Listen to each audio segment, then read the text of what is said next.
Hey guys, it's Otaku, and as you see, I got some new stuff to talk about right now. And yeah, it's visually obvious, so let's just hop right into that right now.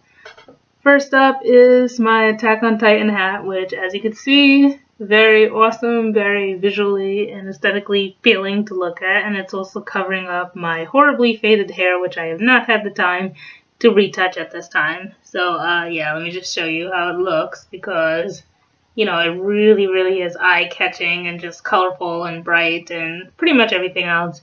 As you guys know, I do have a lot of love for Attack on Titan, and I could easily pair this with my Survey Corpse necklace right now. But as you can see, I'm kind of repping for D. Gray Man at this time with my Rose Cross necklace, because yes, I know about D. Gray Man starting back up in July, and yes, I'm really hyped for that, even though it's only 13 episodes. So yeah, got a rep for D. Gray Man as well. So next up, as you can see from the corner, No Game, No Life, and this is my No Game, No Life t-shirt, which is really, really amazing and just really, really colorful, and I'm loving this stretch polyester, whatever the heck this fabric is called, that the t-shirt, that the picture is on, darn it, and stuff, and it's just really, really nice looking and colorful. As you guys know, I have a lot of love also for No Game, No Life, and I did mention it in my Anime of the Year 10-year span video, where I mentioned that No Game, No Life was my anime choice for 2014 for Anime of the Year, which is funny because in 2013, my choice was Attack on Titan. So as you can see, I kind of got this where I'm repping a popular anime and then repping a not as popular anime, like a more obscure title. And then, like I said, I'm repping D. Gray Man here on the side. So yeah, I'm like pretty much all over some stuff right now.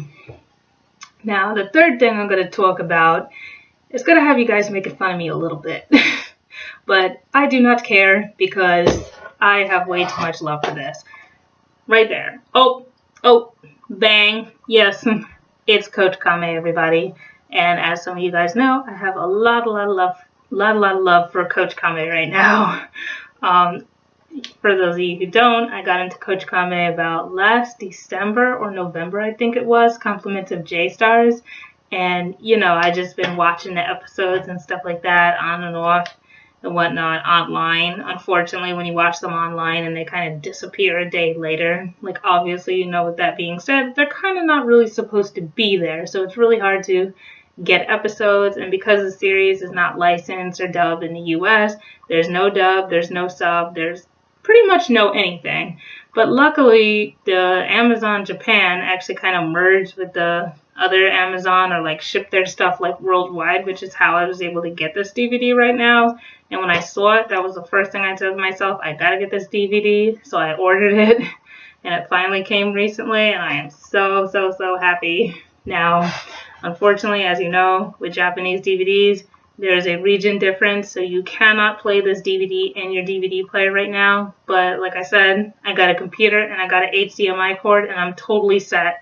So I don't even need my DVD player for that right now.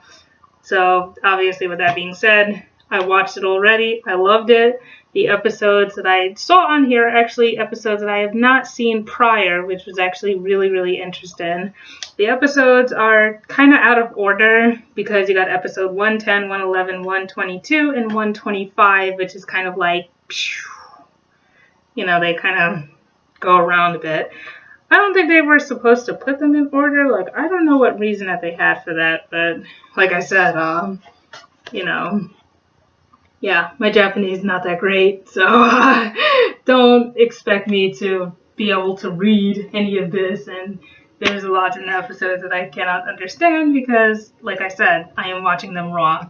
So, first episode on here was actually interesting, and I actually saw this depicted in the live-action TV drama for Kochikame, where Ryotsu had a friend, like a childhood friend, and he grew up, like they both grew up, but Ryotsu became a cop, and then the childhood friend ended up getting in a gang, like a Yakuza type situation, and, the dude saw a lot of trouble. Now, I don't know, like, about, like details and whatnot, but I know in real life, like, if you're a police officer, you cannot have any dealings or association with, like, criminals, felons, like, anything like that, and you gotta be checked and all this other type of stuff. But, you know, it was a childhood friend, so there really wasn't that much that could be done about the situation, because it's not like he was hanging with the dude, like, in real life.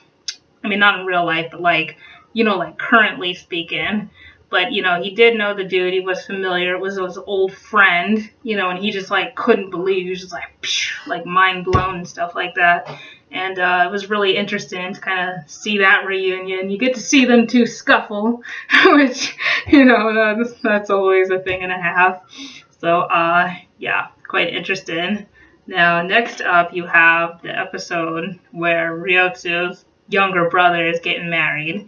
Now, Ryotsu's younger brother is a complete opposite of him. And it's so funny because you would not even think that the two are related.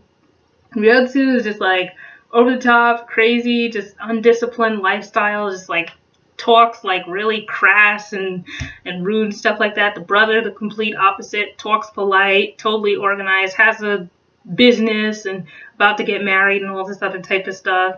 And it was funny because in the beginning, like Ryotsu's parents, like their parents anyway, was meeting with the other girl's parents, you know, like for them to get married or whatever, and they were talking about Ryotsu, and they're like, oh, he got a brother who's a cop, and oh, that's pretty cool, and stuff like that, you know, and the father, he did not want Ryotsu to come, you know, Ryotsu's daddy was like, you know, it's like, you think that, oh, just because he's a cop, it's like, you ain't seen nothing yet, you know, and stuff, so then, he went, and he kind of, like, hung out, like, outside of his apartment, like where Ryotsu lives, and he kind of raided the mailbox and took the invitation out because he figured like, okay, I don't want no problems, and you know, I don't want to look bad in front of these people, so let's just kind of not. And it was funny too because the father did that, and it ended up causing a problem between Ryotsu and his brother because Ryotsu found out that he wasn't invited to the wedding, and he got really mad and stuff like that, and you know, that was kind of a thing. It all ended up turning out to be nice because Ryotsu's mom and Nakagawa ended up getting the letter to him, and then he finally realized that, okay, you know, this is a big misunderstanding, and like I said, everything turned out good, so that was pretty nice. Now, the next episode on here was actually I don't know how to say it's the beginning, but it's actually like the first episode. I mean, not the first episode, but it's like where you see Ryotsu and he like first kind of got on the force, and it was very interesting. It was like Ryotsu in like his 20s, and he was like mad young and just like fresh new blood novice, like just starting out. It was so funny.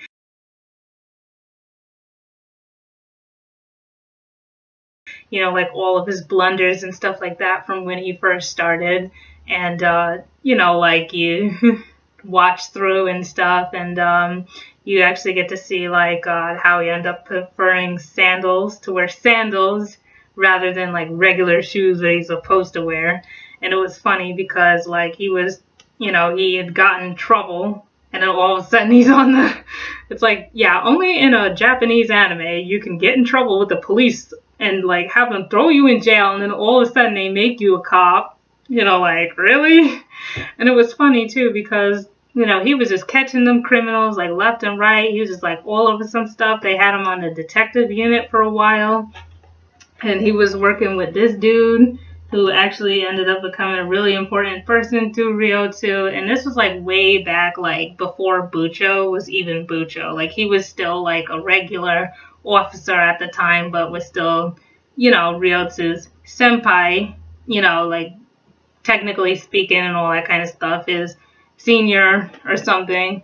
And, you know, it was just quite interesting to see that little throwback there. Now, the next episode, interestingly enough, and like I said, I do not know enough Japanese to kind of know everything, but they had like where Ryotsu's old elementary school that he went to was actually being shut down, or at least that's what I gathered of it. And he actually went down there at a point and, you know, just kind of like walked around, and he actually ran into his old classmates from, you know, when he was in elementary school, and they all kind of walked around and reminisced and stuff. Like there was a lot of throwback moments and stuff like that too when he was a kid. And then there was this other girl who was like a piano prodigy and all this other type of stuff. I think they mentioned that she ended up dying, And it was interesting because her daughter actually came into the picture because she was playing the piano too and stuff. And then they were like looking for a time capsule or something, you know, like where she had wrote a letter to, you know, her future self and whatnot.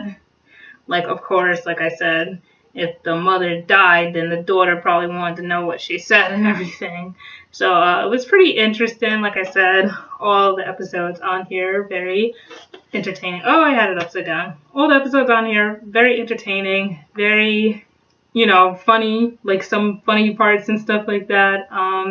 Yeah, if you have a lot of love for Kochikame like I do, definitely check this out. Definitely buy this DVD. Definitely know how to use your computer and string up your HDMI cord and all that kind of stuff. And yeah, hopefully you are better at Japanese than I am and you actually know what the heck is going on. But either way, you know, even if you're not good at Japanese and you don't know that much, the episodes are still very entertaining and you can still watch them and, you know, just do like I do and just enjoy it. Like, just kick back and enjoy it. So, yeah, between Kochikame here, my Attack on Titan hat, and my No Game No Life t-shirt, once again, I'm just up here like, you know, just repping anime that I love. So, yeah. Till next time, folks. Later.